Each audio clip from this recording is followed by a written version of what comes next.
O-Dog boxing, motherfucker. Shakur Stevenson versus Floyd Schofield is the type of fights that we need in the American scene right now. It's the type of fights that we need, man. These are the type of matchups that the American boxing scene needs. We have the best fighter in the world at the 135 weight division, the lightweight division, and Shakur Stevenson taking on one of the top prospects in the game coming up right now. And both of these dudes are undefeated. Both of them have their O, and none of them seem to be afraid to lose that. And that's something that I like. That's something I can respect. I can get behind. These younger fighters coming up, like Floyd Schofield, and the rest of the crop of young talent, seem to be getting away from that tired, that old, boring-ass Floyd Mayweather blueprint where, you know, you're picking and choosing the safest opponents and you're aging out the dangerous ones and ducking and dodging. You know, all that weak shit. But instead, what these younger guys are doing now are they're running towards the smoke rather than away from it. And that's exactly what we need in the boxing scene here in the United States. Right now, what it seems like to me is that a lot of these American fighters just can't seem to locate their nuts.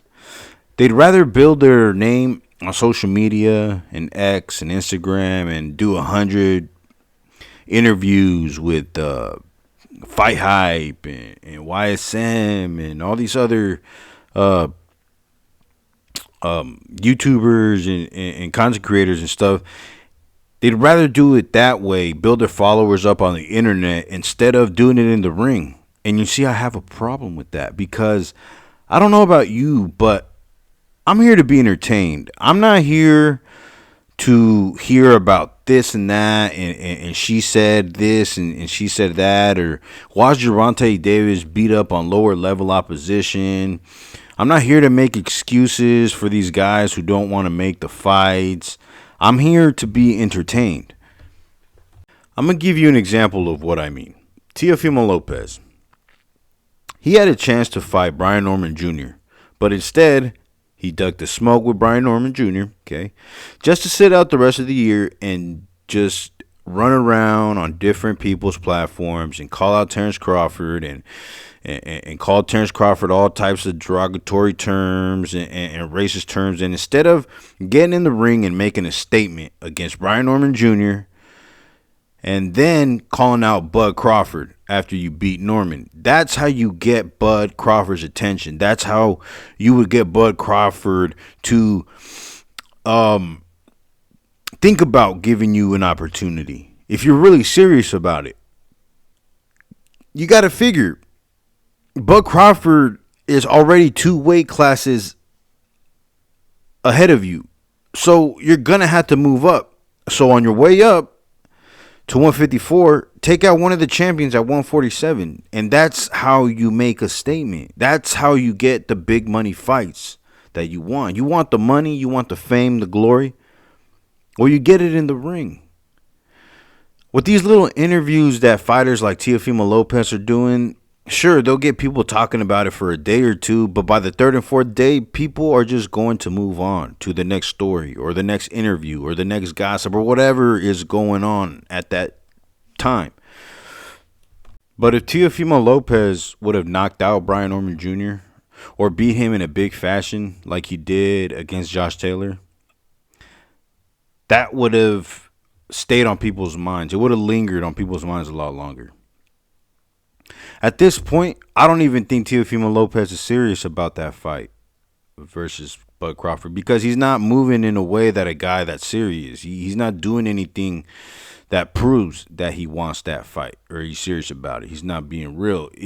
To me, it just seems like Teofimo Lopez is just running around interviews, attaching his name to Bud Crawford to stay relevant. All it is clout chasing. But now, if you take a look at Floyd Schofield, he's actually talking the talk and walking the walk. Kid Austin's been saying that he wants Shakur Stevenson. And when the opportunity came up, he took it. He didn't bitch out like other guys. A lot of other guys would have. They, you know, like Boots, for example, he was saying that he wanted Virgil Ortiz at 154 and he's going to move up and fight Virgil Ortiz. But when Turkey sent over that offer, Boots goes and he tucks his tail. He goes missing in action and acts stupid and denies that he even knew about it.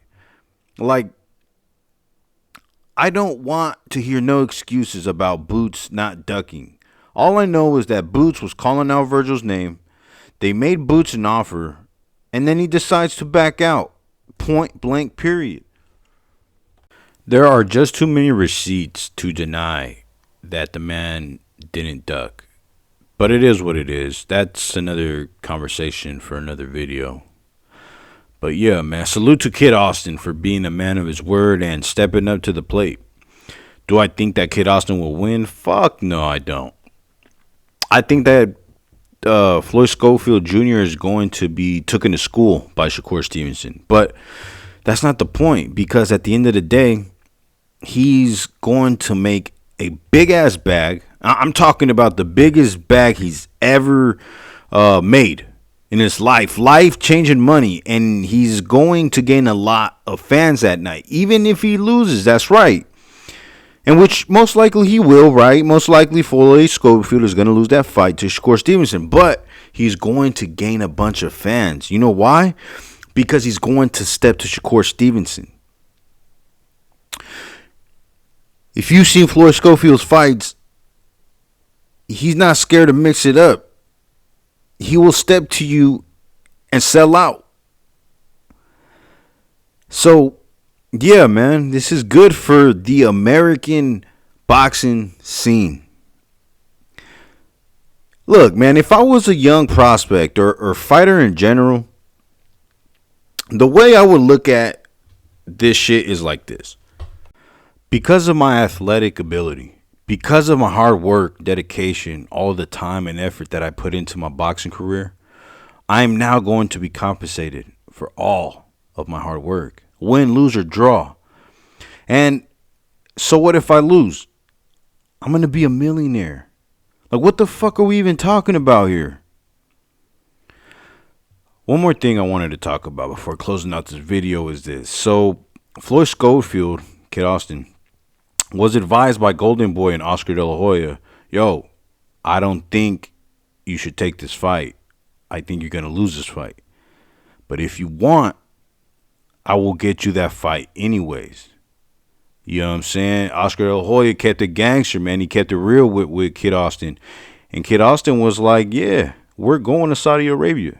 We're going to Riyadh season.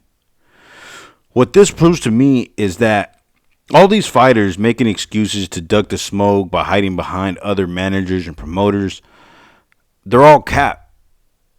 Because, you see, you in this situation with Kid Austin versus Shakur Stevenson and the promoters, you have proof that if the fighter really wants that fight will be made.